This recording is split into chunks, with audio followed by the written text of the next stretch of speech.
시편을 자주 읽는 분들은 어디서 본 듯한 시일 것입니다.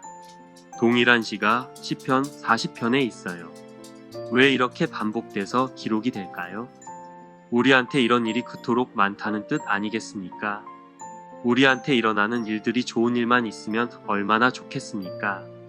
그러나 우리가 살아가면서 힘들고 어려운 일들이 훨씬 더 많다는 것을 우리가 살면 살수록 알게 됩니다. 어떻게 하시겠습니까? 어렵고 힘든 세상을 포기할 수도 없습니다. 그때 우리는 정말 가슴에 있는 것을 토로하는 것이 필요합니다. 심중에 묻어두는 것, 그런 비밀이 필요하죠. 그러나 우리 안에 치솟아 오르는 그런 억울함이나 분노를 가질 이유는 없지 않겠습니까? 그걸 쏟아놓을 줄 아는 것. 우리 신앙인들이 아주 위대한 능력이라고 믿는 사람이에요. 사람들이 자기 감정에 솔직하지 않습니다. 때로는 우리가 자라면서부터 부모에게나 주변 환경으로부터 끊임없이 어떤 억압이나 압박이나 짓눌림을 당하면서 우리의 감정 자체가 뒤틀리는 것을 경험하는 것이죠. 솔직하게 표현하지 못하는 그런 삶의 환경에 많이 노출되기 때문입니다. 그래서 우리의 인격 전체가 왜곡되게 되고, 그래서 뒤틀린 우리 인격 때문에 사실 삶 전체가 왜곡되는 것이죠. 저는 우리의 믿음이라는 것을 펴는 작업이라고 믿습니다. 우리의 구겨진 감정, 상한 마음이 깨어진 것을 이렇게 펴고 바르게 하고 온전케 하는 일이라고 믿습니다. 신앙 안에서 우리는 비로소 어떤 삶의 통일성을 갖게 되는 것이죠. 인격의 통일성, 그런 성품의 통일성, 이게 너무나 중요한 하나님의 형성인데 이게 회복되기 시작하는 거예요. 저는 점점 거짓이 행해지고 정말 사람들에 대한 끔찍한 모해나 어려움들이 있는 세상 가운데서 우리가 그런 인격적인 통일성을 지킨다는 것은 사실 불가능합니다. 이 세상 속에서는 계속 세상을 바라보면 바라볼수록 우리는 더욱더 구부러진 인생을 살게 될 것이고, 하나님을 바라보면 바라볼수록 우리는 펴지는 인생을 경험하는 것이죠. 다윗이 지금 너무나 억울한 일을 당한 거예요. 그는 항상 정말 하나님께 부러질 수밖에 없는 상황들을 만납니다. 이런 일이 있을 때마다 그는 건져 주십시오. 나를 건져 주십시오. 나를 도와주십시오. 사람을 의지하지 않았습니다. 그거는 사실 친구라고 해봐야. 이때까지 요나단하고 이런 사람들에게 도움을 받았지만, 그러나 그는 언제나 중심이 있는 거예요. 도움은 하나님께로부터 오는 것이다. 사람에게 오는 게 아니다. 그렇다고 해서 우리가 도움을 받고도 뻔뻔스러워요. 하나님이 주신 건데 내가 준 거냐? 이거는 세상에 너무 무지한 거 아닙니까? 도움은 하나님이에서 오는 것이지만 사람을 거쳐 오거든요.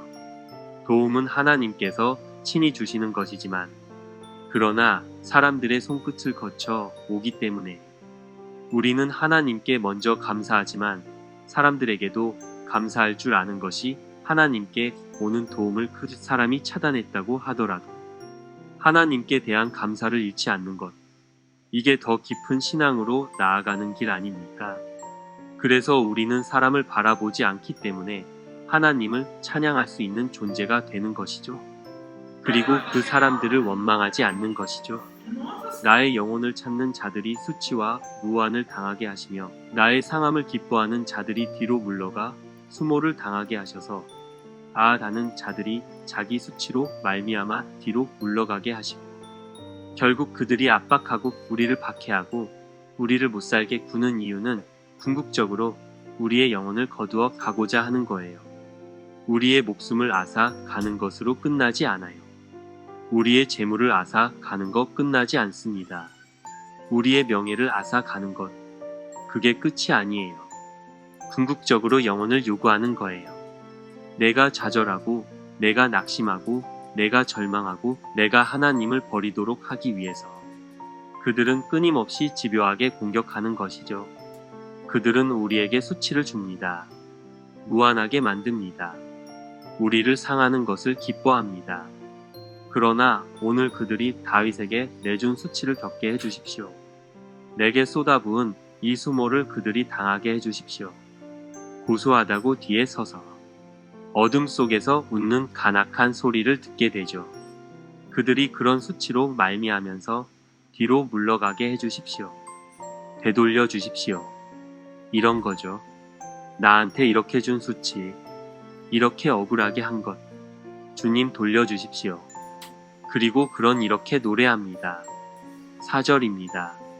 주를 찾는 모든 자들이 주로 말미암아 기뻐하고 즐거워하게 하시며 주의 구원을 사랑하는 자들이 항상 말하기를 하나님은 위대하시다.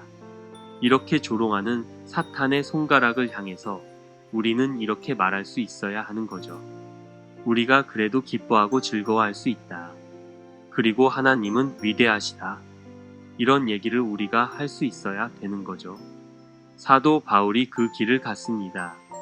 그렇게 어렵고 힘든 길, 그렇게 맞고 다니고 3번, 4번 배가 파손되고 죽을 것만 같은 그런 삶을 살면서도 사도 바울은 고린도 교회를 향해서 이렇게 선포합니다. 그러므로 우리가 낙심하지 아니하노니 사는 날까지 우리의 속사람은 날로 새로워지다가 우리가 잠시 받는 환난에 경한 것이 지극히 크고 영원한 영광에 중한 것을 우리에게 이루게 하며 우리가 주목하는 것은 보이는 것이 아니요 보이지 않는 것이니 보이는 것은 잠깐이요 보이지 않는 것은 영원함이라. 이게 우리의 고백이 되는 것이죠.